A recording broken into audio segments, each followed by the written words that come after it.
Hi, Chloe. You got walnut? You got walnut? Yeah? You so excited you got walnut? Yeah? And what about you, Cupie? You got walnut too?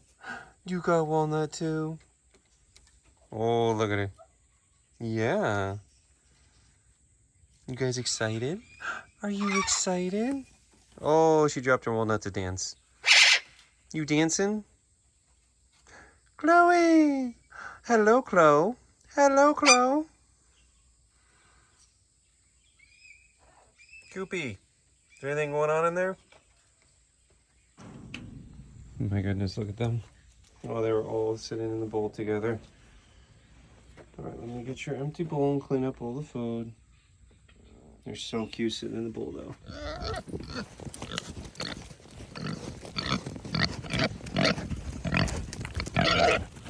All right, time to feed these piggies. Come here, Petunia. Here, Julie.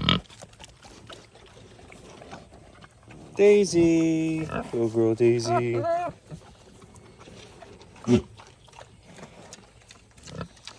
Little girl Daisy.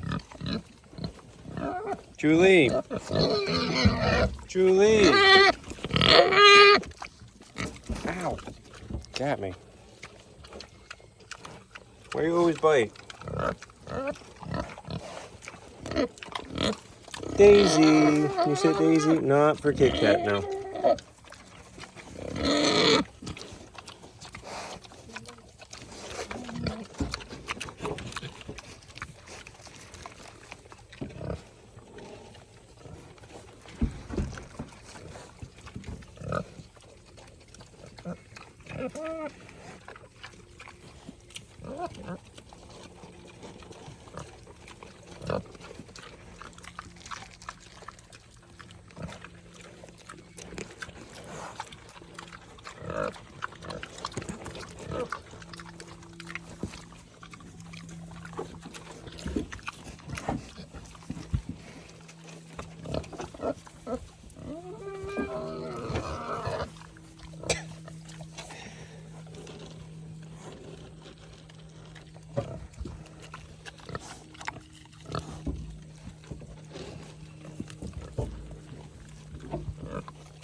Here's the little piggies. Hi, guys.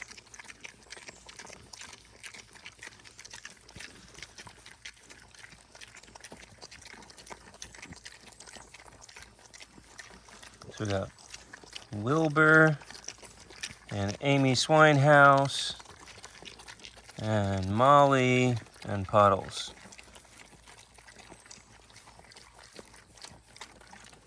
Feeding the quaddies now, so they are getting cantaloupe, grape, monkey biscuit, some peach, a whole egg, and then freeze-dried raw duck patties. So they look very excited. Here are the Patagonian Mara. There you go, guys. So Timothy on the left, Panga on the right.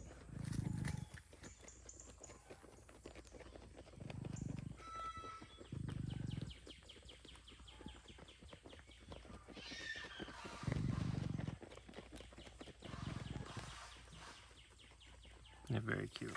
What are you doing, Hazel? You crazy girl. Crazy girl, Hazel. What are you doing? So Kiri's eating hers in her log. Yui's up here. We're in a big hurry today. We gotta go to the vet, so that's why we got Shippo up there, Hazel there. We're skipping the fox training today because we gotta take a couple animals to the vet, and I gotta hurry up for our appointment. Just gave little dude his food. He took the corn, immediately turned around, and doesn't want me to be able to see it. Look at those quills. Jellybean has his food. Here's Petrie with his. Zazu, Azula, Cosmo, and Cupid and Chloe, so everybody's fed. Here's Prairie Dogs, and here's Poppy, and Coco, and Harv. And I just collapsed a giant hole in their tunnels. And then Cheeky's right behind me. Hi, Cheeky.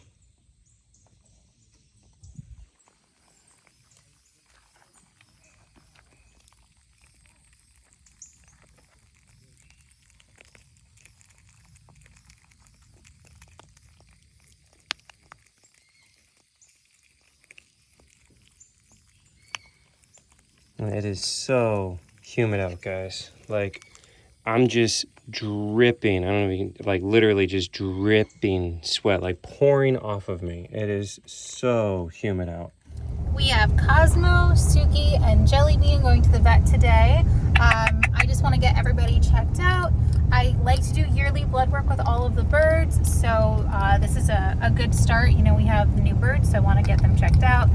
Jellybean is due for his annual, and then next week we'll probably bring like the cockatoos and just get them all checked out. What do you think? Is it good stuff? He's such a little piggy. He loves food.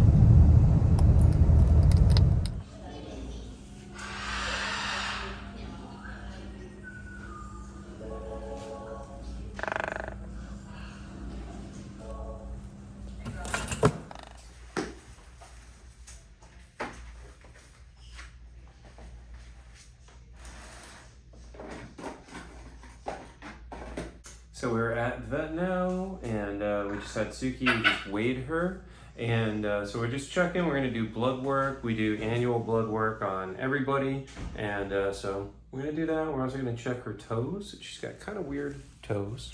You see this toe? Let me see this toe. Look at that weird foot. It's very strange. Very strange. And her grip's not great. Yeah. And then we got Cosmo.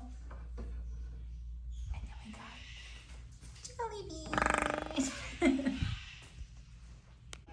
So we're in the vet office, and of course I see these, so I have to come over here and start reading them. And me being me, that is incorrect. Alligator snapping turtle. The genus and species listed there is for a map turtle. And yeah, that is not what that is. Of course you would notice that. That's the first thing I noticed. So we are here visiting with Dr. Colbert to see the birds. If you guys remember, he's come out to the sanctuary a few times, and he's an extremely knowledgeable, amazing vet. We'll go from the right jugular, which the hold is a bit of an inconvenience for them, but there's a nice apteric layer, which just means there's no feathers. And it's a nice big vein. And there's not much of a nerve supply there either, so typically it doesn't hurt at all. When we have a bird that's pretty wiggly, sometimes it ends up being our best bet. I know, sir. It's gonna be okay.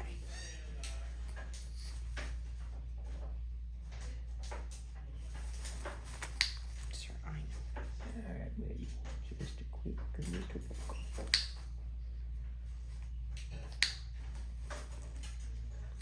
I might need you to just take a finger and kind of stretch the neck a little bit on this hand. This one? And yeah, and then just pull Like forward on the skin there. here? Yeah, that's perfect. Now we can see what we're doing.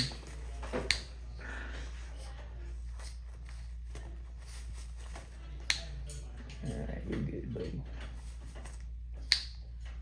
You're doing a good job, Cosmo. Relatively. Yeah, kind of. There's blood in the syringe. That's the one. Yep. All right, I got it. Good boy, Cosmo. Hard blood. Yeah, that was pretty dark.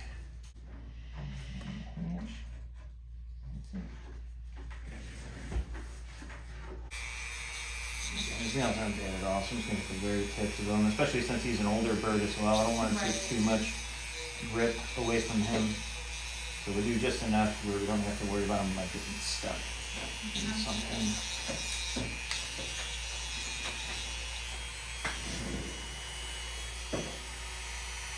Have you guys had to trim his beak at all? Or do you know if he's had to have beak trims in the past? No, we don't really know anything about him. 8. Step up. Oh, what a good boy. He's a good bird. Very What a traumatic. good boy. He's a good bird.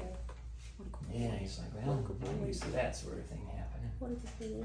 Is he scary? All right, so as far as his physical exam goes, 2, potentially 3 things to kind of keep an eye on with him. So one, in my opinion, he does feel a little under-conditioned, which I don't think is a result of not feeding him enough or anything like that. Birds are usually pretty good about kind of maintaining their body weight, assuming that food is always available to him. Sometimes we can have issues with chronic under conditioning due to insidious things like cardiovascular disease or like metabolic disease or degenerative diseases or what have you. Most of which we'll be looking at with our baseline diagnostics there. Besides that, he does have some immature cataracts in his eyes, which really shouldn't be of any real detriment to him, at least in high light situations like this. And sometimes at night in low light situations, he may have a little bit harder time kind of keying in on things. And then subjectively speaking, the rhinotheca, the rhamphotheca, like the horny kind of layer covering the beak, the distal part of it looks a bit abnormal in its texture, which some of that could just be from him kind of exploring and whatnot. But sometimes though with like chronic vitamin A deficiencies or with underlying hepatopathies, we can have changes in the way the beak looks, and we can have abnormal rapid overgrowth of the beak as well. Which as far as why that happens, the pathophysiology of that I'm not quite too sure of. Actually, I don't know if anybody's really sure of it, to be honest with you. But keep an eye out for that. All right, if it seems like his beak is just getting abnormally long, abnormally quickly, let me know and we'll kind of come up with a plan. But again, we're going to be looking for most of the reasons we would see that with some of the basic diagnostics that we're doing today. And then, subjectively speaking, I thought I might have picked up on a subtle murmur with him, but it's just that, it's subjective, so nonetheless, though, I think the other thing is I'm kind of hearing what I think should fit, because he's, again, a 20-plus-year-old eclectus parrot that's been on a breeder diet that usually is typically pretty high calorie there, and I don't know what his housing situation was previously, how much exercise he's had, etc. But so he's well within some of those checklist items of birds we would expect to develop peripheral vascular disease, which in and of itself is not uncommon in birds by any means there, especially, captive birds. I mean, even captive big birds as well. I mean, you think about even a captive larger species of bird that has a high energy lifestyle and a high exercise lifestyle, it's nothing compared to what they're doing out in the wild in terms of, flying literal miles a day, so and on top of that, unfortunately, sometimes it's genetically ingrained in them as well. And when I say, vascular disease, that can be primary heart disease, but a lot of times it actually ends up being peripheral vascular disease, where it's not necessarily with the heart itself, but more associated with kind of the plumbing all coming to the heart or leaving the heart there. Just like in people, atherosclerosis, like this fatty buildup of inflammatory plaques and whatnot.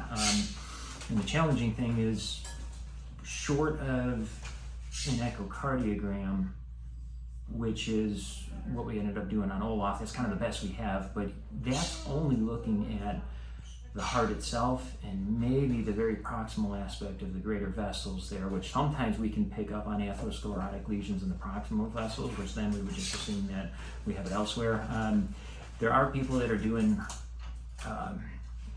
CT scans with contrast, like intravenous contrast, and then kind of mapping out the whole vascular system. I don't know anybody on the East Coast that's doing it, and if they are doing it, I don't know how safe it is either, but that would be kind of the gold standard to, identify lesions within the peripheral vascular system. But again, it's one thing to say it, it's another thing to actually be able to safely and pragmatically implicate that as well, but again, long story short, we'll just kind of see what his basic lab work looks like, and we'll go from there. And as far as any potential signs of vascular disease goes, they're rather non-specific, but I guess some non-specific, specific things to look for.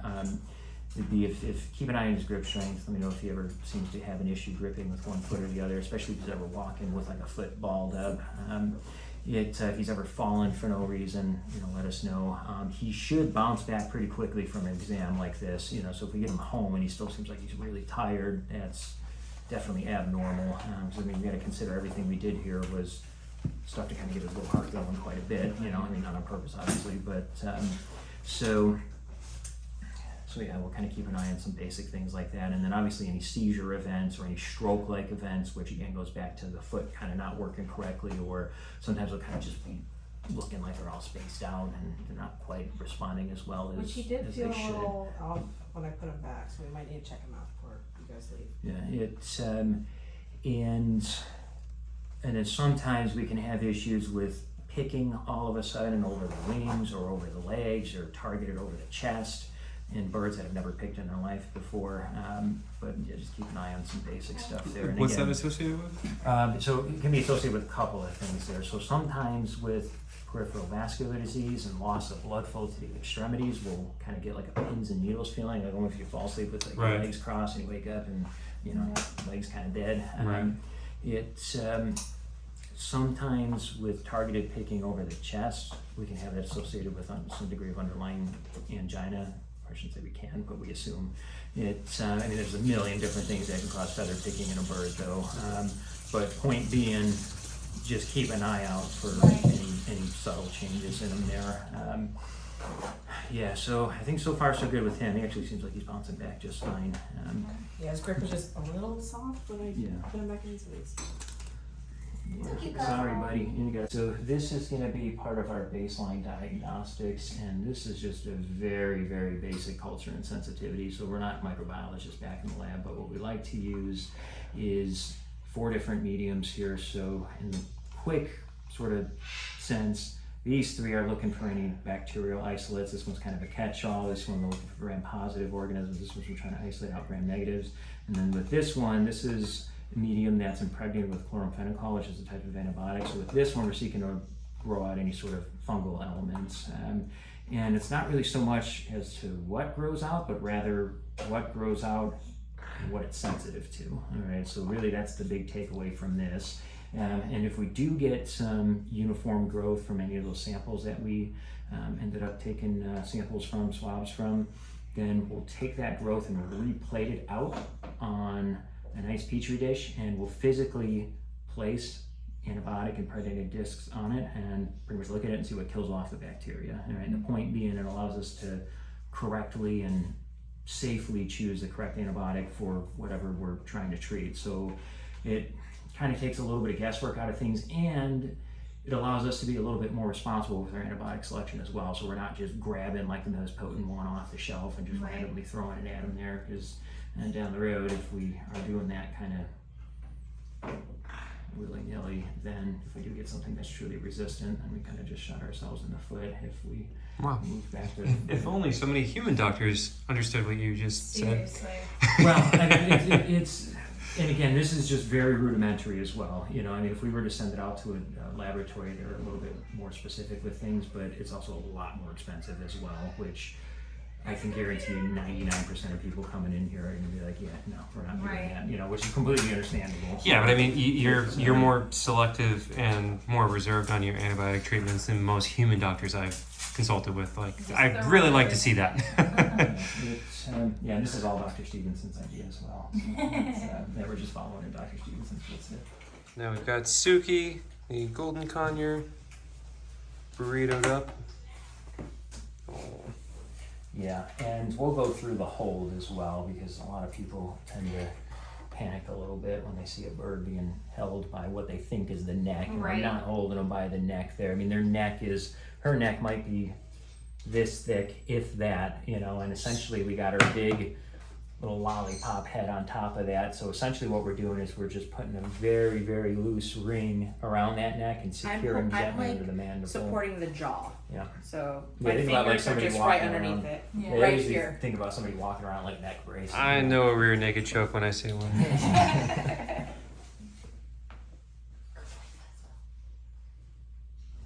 So has she ever laid eggs before, as far as you know? We've had her like a week. Okay, and the previously though, they didn't make any mention of her ever laying eggs. Okay. And how confident were they with the sex? Did they give you any sort of DNA sexing information? Or? No, but because she was bought at like a bird store, I would assume that they got some kind of paperwork. Oh, it's okay. Are their beaks usually this color? Yeah. I did notice that underneath looks a little black to me. I don't know if that's normal or not. And like right near the nose, it's like kind of dark. Right. Yeah, it's symmetrical. That's good. Her lower beak in general is a little bit disconfigured though. Actually, I'm gonna get a photo of that. Yeah, I did notice that. And her weird face too. Okay, let me see. Get the flash off so I don't. Got the fine finest technology from the late 90s here. Oh, you funny? Yeah. All right, we got an audience. We got a little bit of needle deviation of this. Yeah, that was our turn. Their back 2 toes. Yeah, both of them. All She right. does not grip very well. It was the first thing when we got her and she stepped up. I'm like, something's wrong with her feet. And then they haven't, you know, let me stethoscope real quick. Not a rescue life.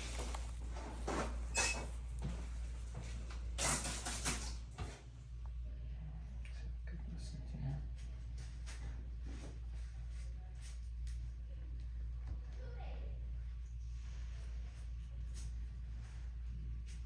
Oh yeah, look at that. She looks like she's She loves it. terrible She looks stress. happy.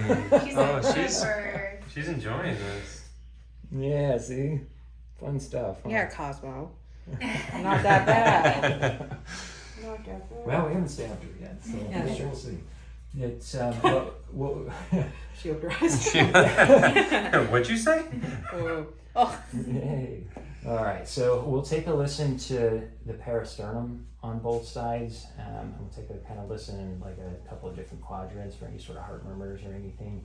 And then we'll take a listen to the caudal-thoracic air sacs as well. And then the lungs in a bird are fixed to kind of the top of the back. So we'll listen to the back side to listen to our lungs, and sometimes we can key in on murmurs over the dorsal aspect as well, so we didn't hear anything obvious. Yeah, so now that we're nice and comfortable, let's move on to the poking and the prodding. Nice poke. Oh. Poke time. Yeah, well, just remember she wanted to stick a big swab up your butt. I'm sorry. Right when I hit record. You are. Hi, good? She doesn't really have that like divot under her beak. It's not like a beak hole. Not long, but just a little long. Yeah, maybe I'll do Maybe those that one. back ones a little bit there. She's not wearing them. I don't think those back ones like actually touch the perches, you know, they're like sideways. Have you felt her grip yet? No, not yet, but She's feel. yeah, we'll see when we let her up. I'll have her stuck up. a They couple like of times. splay out. Yeah, it's weird. Yeah, it's weird that it's bilateral as well. Okay. Otherwise, so the plantar surfaces look pretty good. So we don't see any sores on the bottoms of her feet at all. Interdigital joints look okay. Your feet. Yeah, let's do a quick double trim on you. They have quicks, just like a dog or a cat. Right. And when they get long, sometimes the quicks get really long as well. And this third distal digit, actually is displaced as well.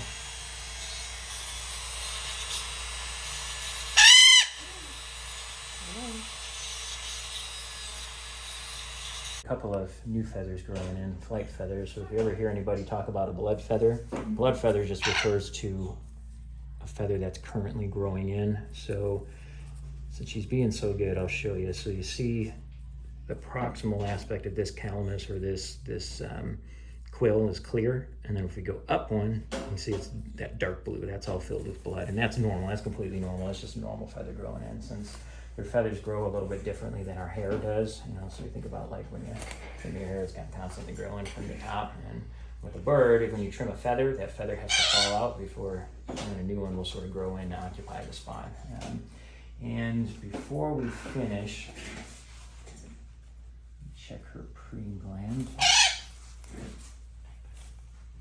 Got a couple of new feathers growing. She went through a heavy mold. Her whole head is all bent. Yeah, she got a lot of new feathers coming in. A lot of new feathers coming in. Jeez. Okay. And then I'll have you guys feel real quick what I wanted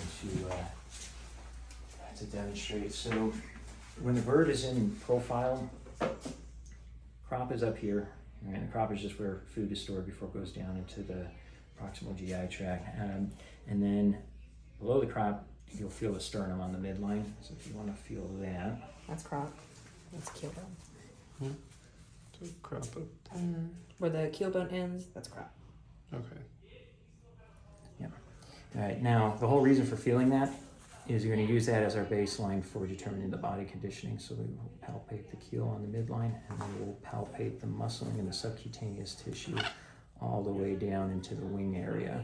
All right, and then if you want to do that, I can tell you what it means.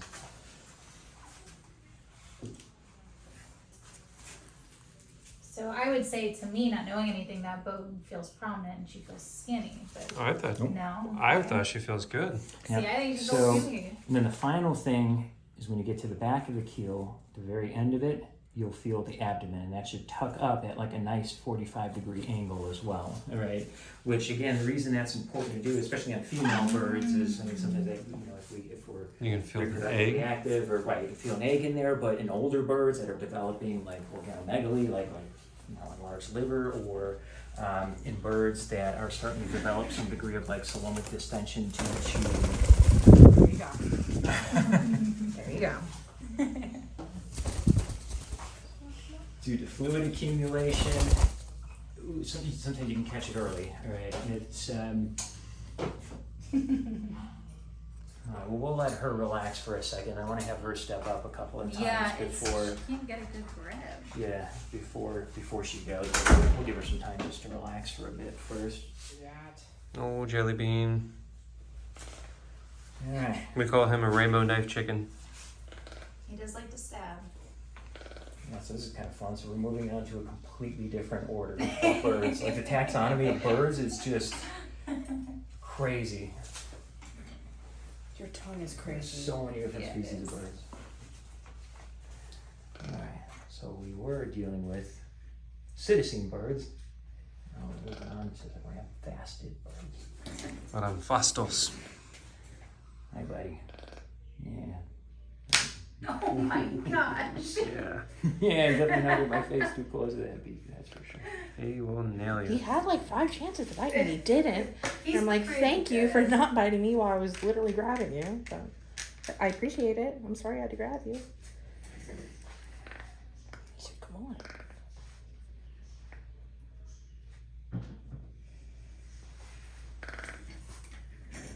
Their concern was the beak is up wearing evenly. Okay. And this one didn't have toe issues, right? He's got some weird toes. Oh, okay, Yeah, he does he too. does. Okay. It's like an alligator. Yeah. Jaw pop. Almost scarier. The occlusion seems pretty good on the beak.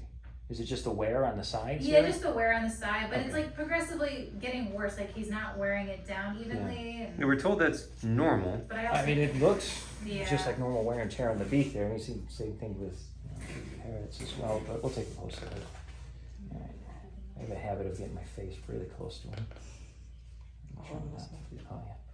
People keep asking us what's wrong with his beak, and we're trying to explain. Nothing's wrong with it. It's just Yeah, it's wear. just like wear on the keratin layer. Yeah. So his muscling, well, I'll let you guys feel his muscling and see what you think. Let's see what feels good. I know.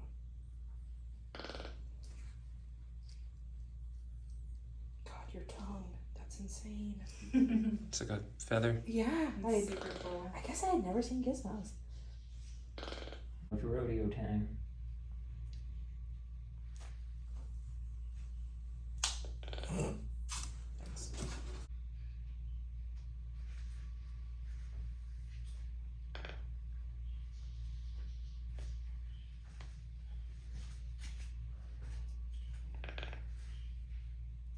Alright, now to do it.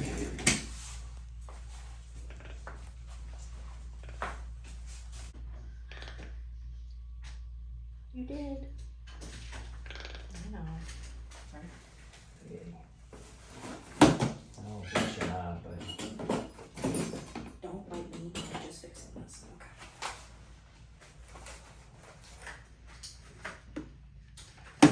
Sitting at about 470. Just to kind of recap with everybody then, with Cosmo the eclectus, well really with everybody, we're waiting on some basic blood work and just basic gastrointestinal diagnostics. So in addition to the cultures and the blood work, we're going to do fecals as well. And with the fecals, we're just looking for anything stupid obvious as far as the intestinal parasites go. We have the fecal for Suki. What's that? We have the fecal for Suki. Okay. It's And then with the blood work, we're going to do just two very basic yet really important tests. So we'll do a CBC and just check out our immune health via our total red and white blood cell counts. And then we'll take a look at our serum chemistry. So we'll essentially look at our organ function. And we'll take a look at our electrolyte values, etc. It's a nice little way just to kind of take a step back and look at their health on paper. And so with Cosmo, I'm pretty interested in what his liver parameters look like and really just what everything looks like with him. With him being an older bird, everywhere. With poop again. Yeah, again. That's me. Yeah, it's fruity flavored too. What was I saying? So if there's ever any underlying concerns of any sort of peripheral vascular disease or just anything, if anything comes up with him, the other thing that we have at our disposal is some radiographs. And radiographs is an excellent way to kind of do what we did today in the sense of kind of looking at our general health and whatnot, but we're literally doing it kind of from the inside out, literally taking a step back and kind of assessing the entirety of our health there. So that'll give us a nice baseline as to our cardiovascular health, orthopedic health, our gastrointestinal health, our urinary tract health, our lower airway health, you know, all that basic stuff. And so yeah, so we'll keep an eye with that. And like I said, when you guys get him back, if he'll let you feel his body conditioning and see what you think, all right? He's one that might be worth, you know, it's not too stressful for him. And really, and this should go really for any new parrot that you get in. If they're tame enough, I would maybe keep tabs on their weight. Yeah. If you get a new acquisition, I would try to do it daily for at least a week or two. If you have a bird that we're suspicious of any sort of underlying illness or what have you, maybe just do it like once a week.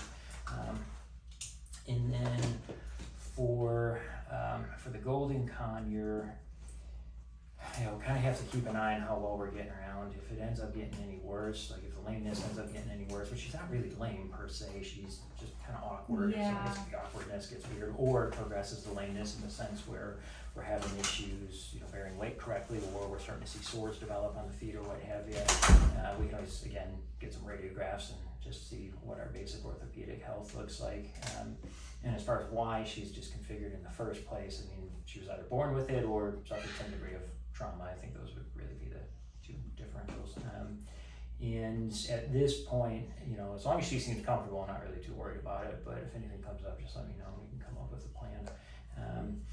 And then with Jellybean, nothing too much in the way of any concerns at all. I mean, he's already on an excellent diet, and sounds like he's been on an excellent diet for quite a while. I mean, obviously you guys are well aware of iron storage disease and whatnot.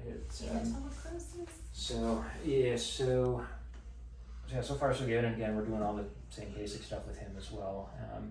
And then we should have some results for you within the next week or two, and we'll kind of just go from there. So yeah, as far as a backup plan for the eclectus goes, though, like I said, if there's any concerns, we can always step back and take some radiographs on him.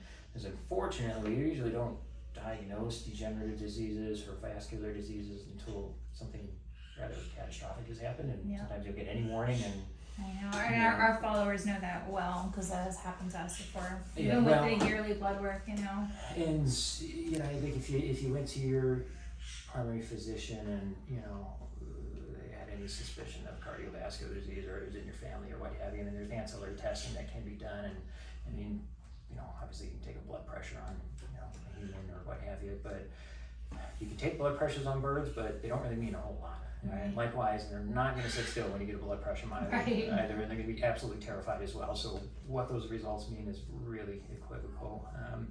So I guess the quick and short of it is we don't really have a good way to prophylactically try to address or identify a problem short of radiographs and echocardiograms. And I mean, that's the whole reason why we recommended that for Olaf is, you know, try to catch a problem before you know, it becomes a catastrophic issue. And just like you saw with Olaf and whatnot, I mean, some of those subtle changes are kind of all that you get, you know. Right. So, yeah, so again, we just kind of keep a close eye on Cosmo. Yeah, and otherwise, though, I think that's pretty much about it. All right, back from the vet now. Look at the path for the nature trail without any other lights. Looks really pretty, right? But I also got to see where I'm going, so I'm gonna go ahead and turn the light on this. There we go. Got to feed Jet and Asami. Chunk Skunk. Oh, hi Chunk Skunk. Hi Jet.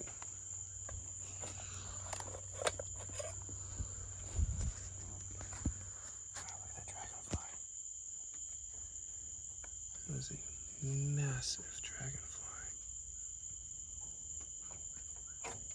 That is cool. That's a huge dragonfly.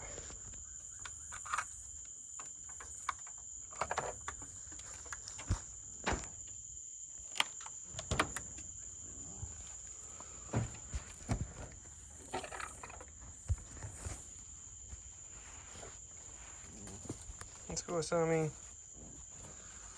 Here you go.